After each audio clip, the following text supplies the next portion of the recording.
मेरे अजीज दोस्तों, नमस्कार। फ्रेंड्स, आइए कल के ही विषय को आगे बढ़ाते हैं।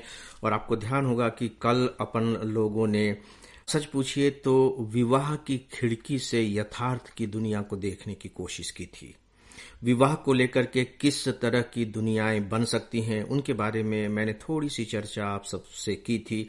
और मुझे विश्वास है कि आप सबने भी अपने अपने स्तर पर उनके बारे में कुछ न कुछ तो जरूर सोचा होगा।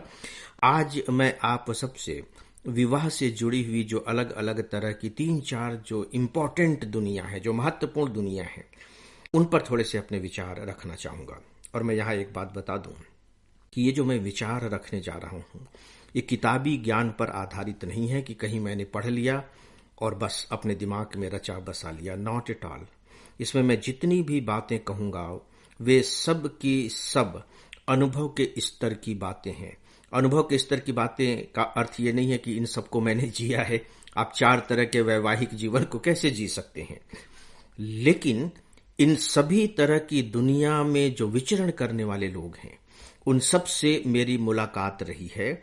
और केवल मुलाकात ही नहीं रही है, बल्कि अच्छे तरीके से बातचीत भी हुई है। और मैंने अपनी बात को केवल बातचीत तक सीमित नहीं रखा है, बल्कि जब वे अपनी बातें बता रहे थे तो मैंने उनके चेहरे मोहरों का भी बहुत अच्छे तरीके से अवलोकन किया है कि उसमें कितनी सच्चाई है, कितनी झूठ है और कितनी गहराई है। सच में बात तो कही जा रही है सुख की, लेकिन कहीं ऐसा तो नहीं कि तुम इतना जो मुस्कुरा रहे हो, क्या गम है जिसको छुपा रहे हो। तो आइए अब उनके बारे में थोड़ी सी बातें करते हैं। शुरुआत इससे करते हैं कि एक ने सोचा कि मुझे विवाह नहीं करना है। देखिए, यहां मैं जो एक कह रहा हूं वो स्त्री के प्रति भी है, पुरुष के प्रति भी है, लड़के के प्रति भी है, लड़की के प्रति भी है। उसने सोचा कि मुझे विवाह नहीं करना है और वह अपने इस निश्चय पर अंत तक अडिग रहा। उसने विवाह नहीं किया। ठीक है, साल बीतते चले गए, साल बीतते चले गए, साल बीतते चले गए। लेकिन जैसे ही उसने 45 वर्ष की उम्र की दहलीज को पार किया, उसे इस बात का एहसास होने लगा कि कहीं ऐसा तो नहीं कि मुझसे कोई गलती ही हो गई। और अभी तो वो सोच रहा है कि कहीं ऐसा तो नहीं, लेकिन 50 तक पहुंचते पहुंचते वह बिल्कुल इस निष्कर्ष पर पहुंच जाता है कि नहीं, मुझसे वाकई में एक बड़ी गलती तो हो गई। विवाह तो कर ही लेना चाहिए था, फिर आगे जो कुछ भी होता वो देखा जाता।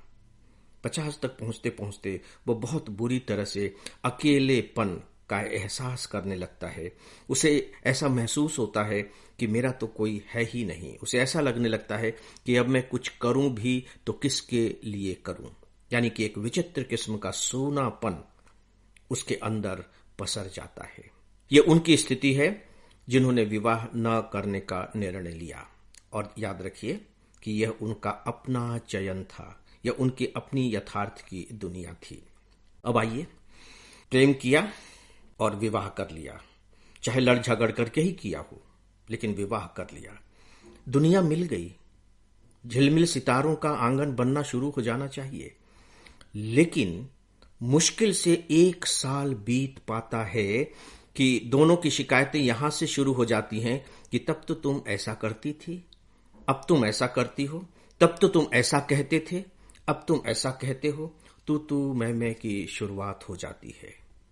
और फिर 1 साल जैसे ही बीतता है, दोनों को यह एहसास होने लगता है कि गलती हो गई। हालांकि वो कहते नहीं है एक दूसरे से, क्योंकि कह देना एक और दूसरी बड़ी गलती हो जाएगी, लेकिन ये जरूर महसूस करने लगते हैं कि गलती हो गई। और ये जो गलती हो गई की जो सोच शुरू होती है, वो अंत तक आते आते कहां पहुंचती है बताया नहीं जा सकता। हमारे पास आंकड़े मौजूद हैं जो ये बताते हैं कि अब जो तलाक के केसेस हो रहे हैं, उनमें सबसे अधिक प्रतिशत लव मैरिजेस का है। जबकि सच पूछिए तो इसका प्रतिशत सबसे कम होना चाहिए, क्योंकि अपनी पसंद का विवाह हुआ है। और जहां पसंद का विवाह नहीं हुआ है, वहां के बारे में तो सोचा जा सकता है कि अरे हमने तो ऐसा नहीं सोचा था, यह तो जबरदस्ती थोप दिया गया। तो वह दुनिया तो आपको पसंद आएगी ही नहीं। लेकिन एक बड़ी बात यह है कि उस दुनिया को आप निभाते चले जाते हैं। हालांकि वहां भी तलाक के मामले होते हैं, ऐसा नहीं है, लेकिन उनका प्रतिशत अपेक्षाकृत कम है। उनको लगता है कि भाई ठीक है, चलो अब विवाह हो गया, अब निभाओ, जैसा भी है ठीक है, वो उसे स्वीकार कर लेते हैं। यानी कि उनके अंदर सामंजस्य की भावना कुछ ज्यादा ही आ जाती है। अब है आखिरी, वो है लिव इन रिलेशनशिप की। क्या इसके बारे में भी मुझे आप सबको कुछ बताना होगा? अखबार में खूब पढ़ रहे होंगे। पहले तो इसके फेवर में कानून बना कि नहीं, ये अपराध नहीं है।